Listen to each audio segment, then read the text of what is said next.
On today's Locked On Texans podcast, which position coach is under the most pressure? And Cody sits down with Coach Fran Brown, Georgia Bulldog position coach for Kamari Lassiter for an exclusive one-on-one.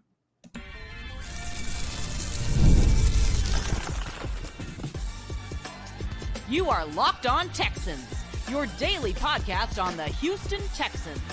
Part of the Locked On Podcast Network, your team every day. Welcome in, everybody, to this Monday Memorial episode of the Locked On Texans podcast, a part of the Locked On Podcast Network, your team every day. Thank you to all of our first-time listeners and viewers. I know it's Memorial Day, so Cody and I really appreciate it. Do us a favor, though. Go ahead and subscribe, like, and comment to the Locked On Texans podcast while you're enjoying your off day, drinking whatever you're drinking, eating whatever you're eating, spending time with family. We appreciate you for coming to spend time with us. Also, thank you to all of our returning listeners coming back to listen to Cody and myself continue to talk Texans. I'm your Texans football analyst, John Some Sports Guy Hickman. On the other side of the screen, Texans credential media member, Cody Davis. Today's episode is brought to you by FanDuel. Make every moment more. Right now, new customers get $150 in bonus bets with any winning $5 bet. That's $150 with any winning $5 bet. Just visit FanDuel.com/lockedon today to get started. Cody, take us away.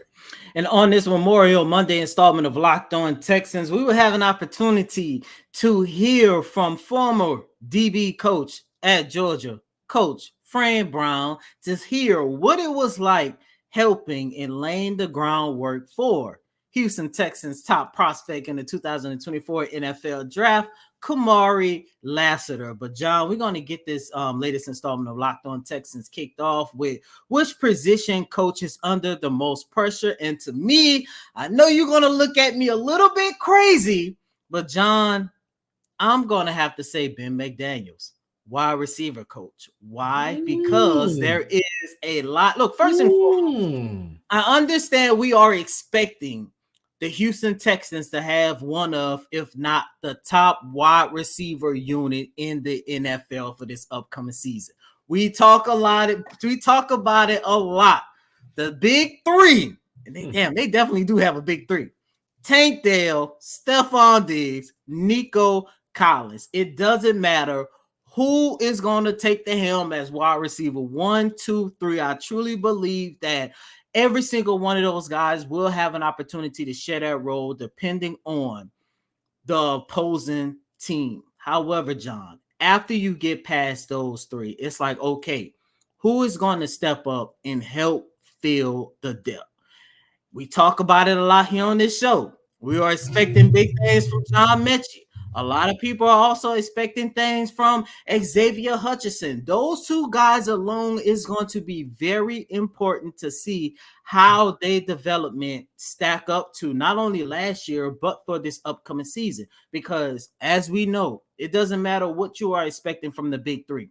At any moment, something can happen, and the Houston Texans will be relying upon the services of Xavier Hutchinson and John Mechie. And if we're looking at it from a standpoint that neither one of those guys look better or look as the same as they did last year, which would not be good for this organization, then you're going to have to start looking at Ben McDaniels to see what is he doing or what is he not doing in practice to help those two young guys. I also want to mention last week, doing OTAs, had an opportunity to rave about Jared Wayne. Jared Wayne's development is another guy that I'm looking at, and I'm thinking to myself, look, if he has an opportunity to go on the field, showcase what he can do, whether training camp, preseason, and hopefully in the regular season as well, that is another young prospect that we have to look at Ben McDaniels and say, look, we are expecting big things from this position group, and you are part of the reason why you have to help these young guys get to that next level. I think for Ben McDaniels, like you said, Cody, it's all about the bottom of the wide receiver group. The big three at the top is very top heavy. The talent is there. Nico Collins, a breakout year. Tank Dell would have been a 1,000-yard receiving season if he would have stayed healthy. We know how good the all-pro Stephon Diggs is, but it is centered around John Mechie, Xavier Hutchinson, Jared Wayne, right? Some of the other guys that you want to see them be somewhat impactful when they get an opportunity. I was going to go with Coach Ben McDaniels, but I'm looking at Rod Wright. I really am. I'm looking at him simply because he's taken over for Coach Shazier from last year. He was brought in from, this is his second season. Last year, he was the assistant defensive line coach, and we saw Houston have a record year in terms of sacks from their front, mainly their front seven, but their front four did a very good job of getting after the quarterback. Houston and Coach Shazier did not, I don't know if they just decided to part ways mutually or whatever happened, but Rod Wright was brought in to eventually take over, and I think that's what happened. And so for Houston last year, Khalil Davis, 2 sacks, Kurt Hinish, half a sack, Jerry Hughes, the vet, 3 sacks last year. That's 5.5 sacks on a record-breaking season. That may not look like a lot, but that's some good contribution. A lot of those guys didn't play over 50 or 60% of the snaps for Houston last year. So you like to see guys come in and be able to contribute in different ways. Also, not considering the QB hits that they were able to get, some of the successful run stops that they were able to get, specifically between Khalil Davis and Kurt. I think that with Rod Wright stepping into this role full time, I don't know if it's necessarily pressure because this will be his first full year as the lone defensive line coach. But I am intrigued to see what can he pull out of players, right? What can he pull out of Khalil Davis for him to have another impactful season in his role, or can he tap into Khalil Davis? And I'm just, spitballing here in terms of what can he do as a coach? Can he tap into that? And maybe, as we have a lot of question marks surrounding who's going to be the Texans 3 technique opposite side of Danico Autry, will it be Khalil Davis, right? Can he pull out of Fatukasi, which I think for Houston, that was a good pickup for him. But overall, I am curious to see what can he pull out of Dylan Horton. Dylan Horton had a very short rookie year. Didn't get a lot of opportunities due to falling ill. I don't want to necessarily get too much into it, but we are glad that he's back and he's better. He rung the bell a couple of weeks ago. But that's a guy, D'Amico Ryan's first draft class here in Houston. TCU guy, he is a playmaker, can play in and out. What are we expecting from him? Kind of like John Mechie. I have no real expectations. Like Cody kept reminding us last year, like there's no real expectations for me for Horton going into this year.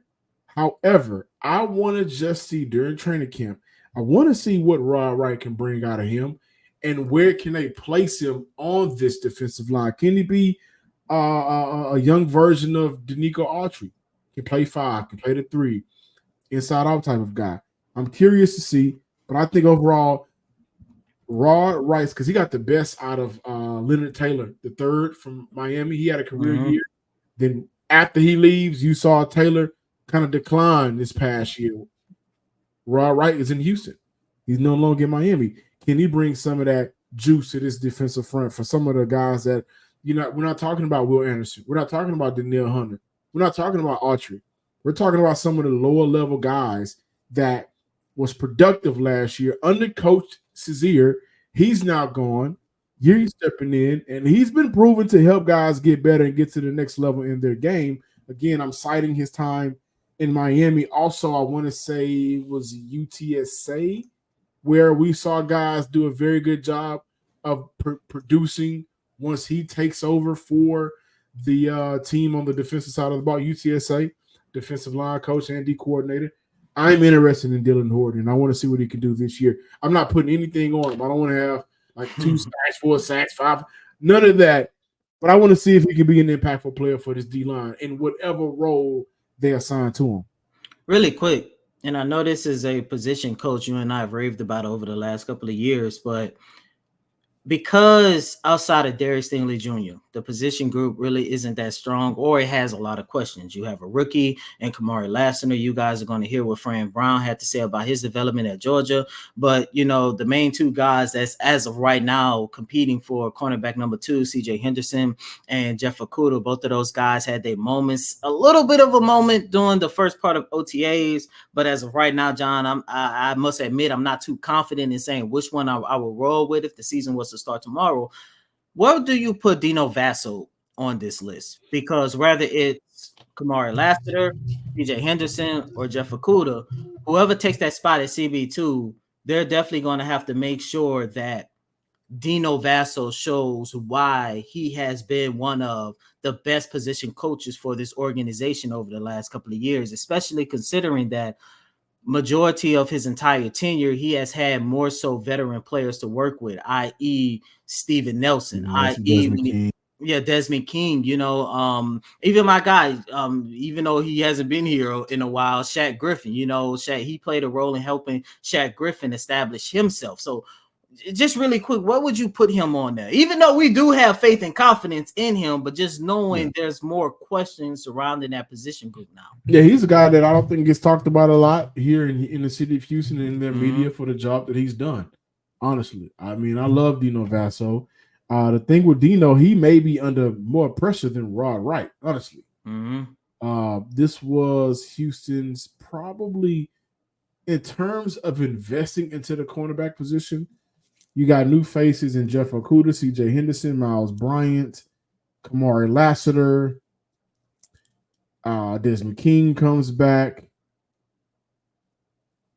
That's 5 guys right there. Lonnie Johnson, is he playing safety? Is he playing corner? Again, I think he's a safety at this point in his career. But I think Dino may be under more pressure. Maybe under more pressure than both Ben McDaniels and Rod Wright, because they invested into that group to find a CB2. So we know that Stephon Diggs is a wide receiver 1 in this league. We know Nico Collins, if he bounced back, he's a wide receiver 1. You got 3 guys at that position group that could potentially be wide receiver 1, 2 on any given Sunday. That's crazy, right? But for the cornerback position, right now, we can't say that.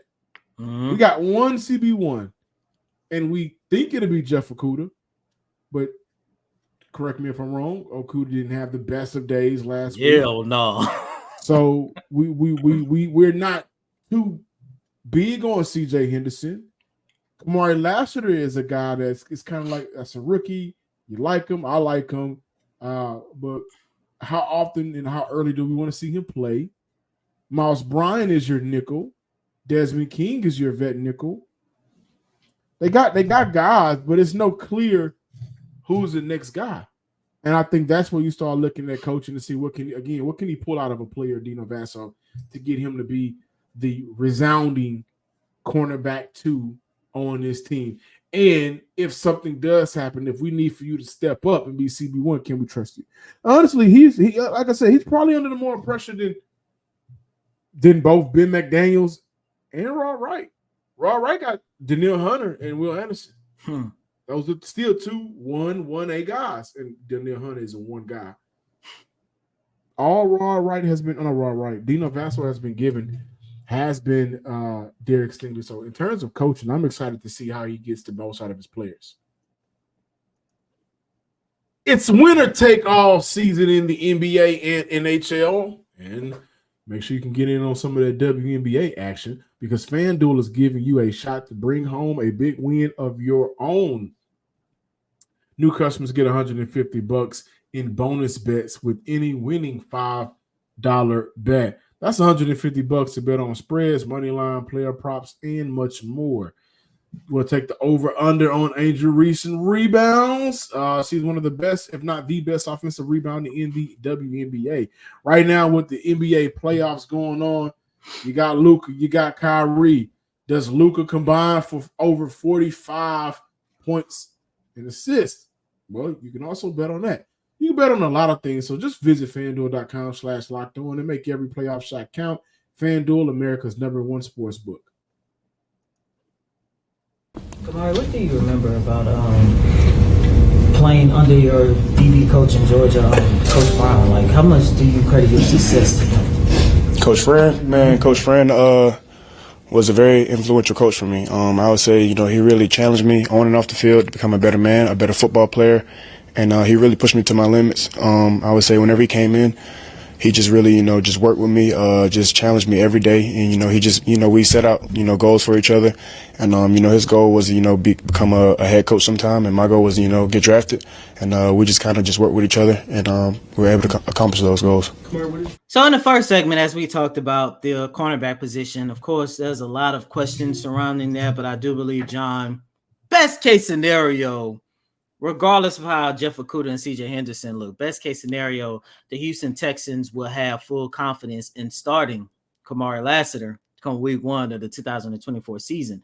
And I started getting a sense that he could possibly take the helm as CB2 due to his ongoing development. And if he does have an opportunity to win that job, a lot of it is going to have to go to his former DB coach, Fran Brown, who is now the head coach at Syracuse University. So a couple of days ago, I had an opportunity to talk to Coach Brown, ask him a couple questions about working alongside Kamari Lassiter and what was it like helping this young man establish a foundation in his career. What do you remember about coaching Kamari Lassiter when you first started working with him when he was entering his sophomore season? Just a tough guy that wanted you to know that he was tough. Mm-hmm. I wanted you to understand and know that, like, I'm going to compete. Like, I'm one of those guys. Like, you need to pay attention to me. Everybody else worrying about, like, pay attention to what I'm doing. And I just showed him that trust was earned, and it went both ways with him and with me. But, like, right away, we butt heads right away. And then I told him, look, you're going to do it the way I want it done, and I'm going to help you be a pro. Like, if you like me, I just need you to listen to me, and eventually you'll trust me, and then we'll both love each other, and it worked that way.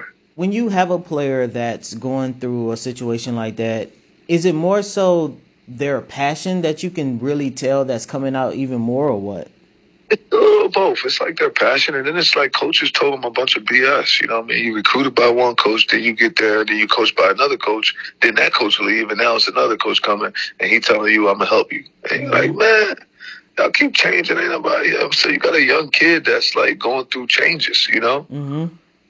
Like when you're a coach, like you're a father figure, you're an uncle, you're a big brother. So like just imagine someone trying to get closer to the family and then they leave and now somebody else is coming and saying, it's like, man, I ain't trusting you. Just do this. And I'm trying to do it a different way. And I'm telling them, for me to coach you the way I'm going to coach you, we gotta trust each other. Mm-hmm. And earned. And I was coming at him, about things that he wouldn't do right away. And he thought that he would be able to, I guess, talk back to me, and I wasn't having it. And then we talked it out afterwards. And it became, we're going to do it my way. And my way is going to help you be a pro. Was there a moment that you remember where you kind of figured the relationship between you guys, like, changed for the better? Yeah, right after that, we talked later on that day, that same day where I told him, hey, I don't give a what you think. Just do what I'm saying, do. Right after that later on, he came back and talked to me, like, Coach, I don't feel things the way it should be. I mean, just like a little man, though. It was like, wow, mm-hmm. That's what I'm talking about. Let's get it. Let's have fun.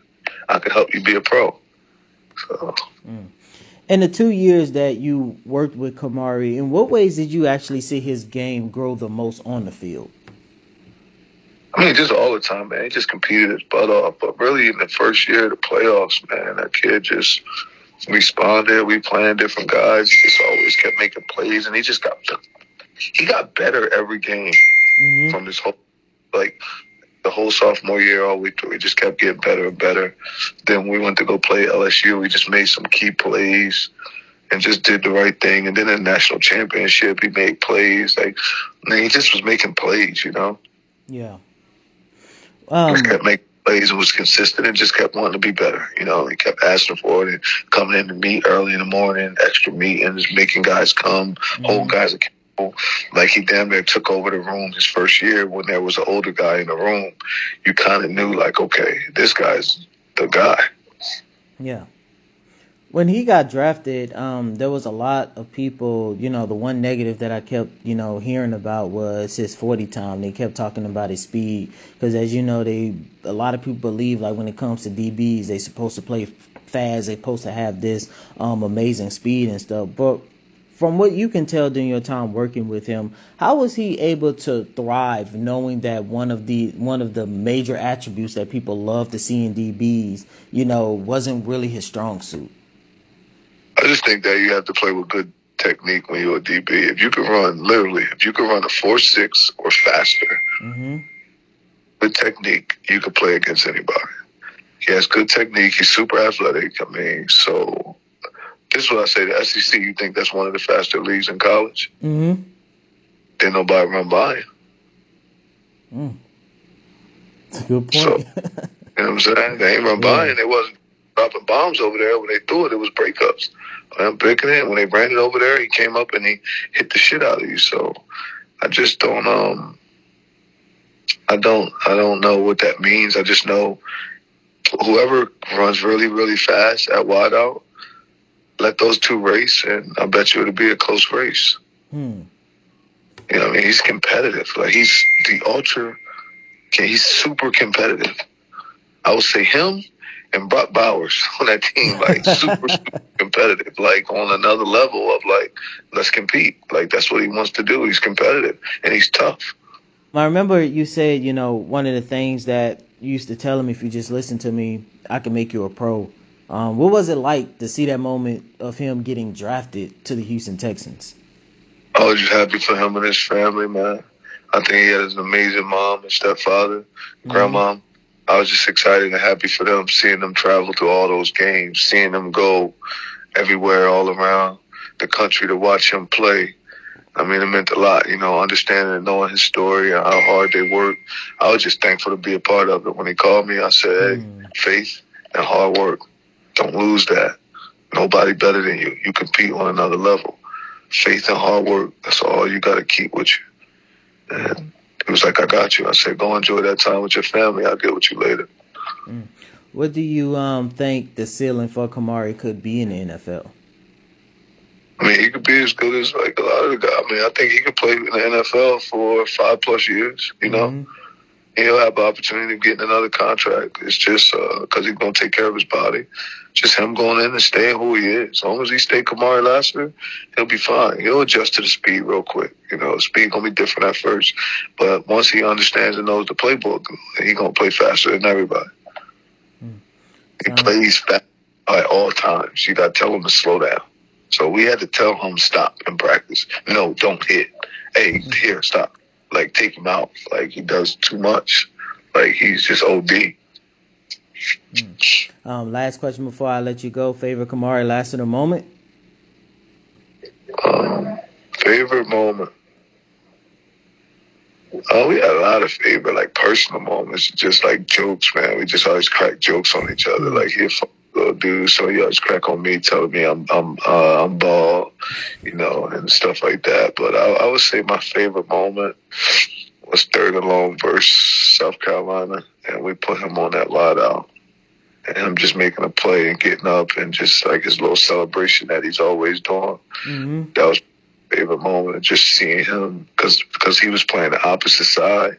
And then we actually went and put him on that kid, and he just took him out the game. And, that 3rd and long, him making that play and then celebrating with his teammates.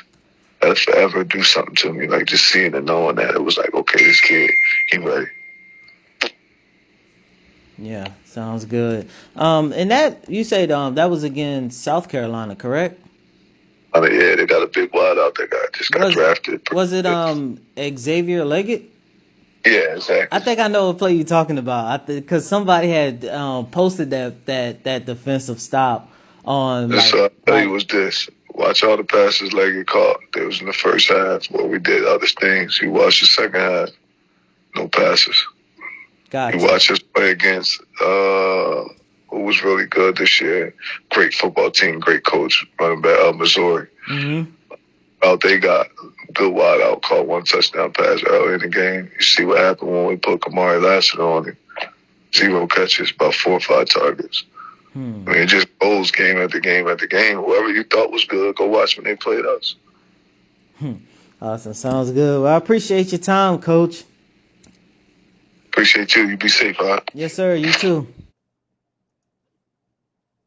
Listen, guys, the NFL season isn't that far away. I know we're still in May. June is going to fly by. July is going to fly by. Preseason will be here in about 2.5 months. And if you're like me and if you're excited about this Texan season, you kind of want to get to the NRG Stadium anytime that you can. Tailgating will be fun. Getting out there with your friends and local Texan fans will be fun. But the best part about it is getting tickets from GameTime, where they are even faster, easier to get right now on GameTime. Prices on GameTime app actually go down closer you get to the tip-off with killer last-minute deals, all-in prices, views from your seat, and their lowest price guarantee. GameTime takes the guesswork out of buying NBA, NFL, MLB tickets. You don't got to guess. You just got to go to GameTime. You can save up to 60% by buying last-minute tickets for sports, concerts, theater events near you. You can get a panoramic view from your seat in the app before you buy it, and their lowest price guarantee or GameTime will credit you 110% of the difference. Take the guesswork out of buying tickets with GameTime. Download the GameTime app, create an account, and use code LOCKEDONNFL for $20 off your first purchase. Terms apply. Again, create an account, redeem code LOCKEDONNFL for $20 off your first purchase. Welcome back in, ladies and gentlemen, to this Memorial Day installment of Locked On Texans. John, after hearing the conversation I had with Coach Brown, and, two of the things that I loved the most was, one, first and foremost, I love how he highlighted the fact that in order for Georgia to get the victory over South Carolina, he put Kamari on Xavier Leggett, who I think is one of the best wide receivers who came out in this year's draft, and basically helped contain them, and they was able to come away with the victory. But more importantly, man, and this is why I love that conversation that I had with Coach Brown, was the fact that how when Kamari got drafted, a lot of people, including you and I here on this show, we talked about whether or not it was a concern about the lack of speed that he had. And I love how Coach Brown talked about that it doesn't matter his speed. He's going to make sure that he gives his all on that field. And that's part of the reason why he was still one of the top DBs who came out in the 2024 NFL draft. So hearing all of that, and of course, knowing what you already know, what you was able to see out of Kamari Lassiter and stuff, where is your confidence as of now? Now, of course, we're going to revisit this topic, probably later on in the week when we have another opportunity to go to OTAs and stuff. And of course, this is definitely going to be a talking point come training camp. But where's your confidence right now in this show? My confidence is still the same, honestly. I mean, hearing Coach Brown kind of reiterate some of the things that I saw from Lassiter as I went and did some of my research on him, right? Mm-hmm. Speed in terms of, because I think Leggett ran a 4.4, 4.3. Mm-hmm. He's blazing fast, and he took him out the game. How Lassiter plays is all mental and physical before you get to the actual speed. Like he does a very good job of reading your receiver. He doesn't bite a lot. So with a guy that doesn't necessarily run fast, doesn't have a lot of makeup speed, he makes sure that there's no wasted movement. Mm-hmm. And you like that from a cornerback. He knows himself and he plays to his strengths as a cornerback. I'm confident. I've been confident in Kamari. If there was a concern, it would be the speed of the NFL game, right? Sunday after Sunday. In Houston's case, this year, got a Monday, got a Thursday, got a Sunday, got a Wednesday, got a Sunday night, right? Got a Wednesday. But that's a concern for any cornerback coming into the league. Hey, we're talking about Jeff Okudah and CJ Henderson, and those are two former first-round picks. Mm-hmm.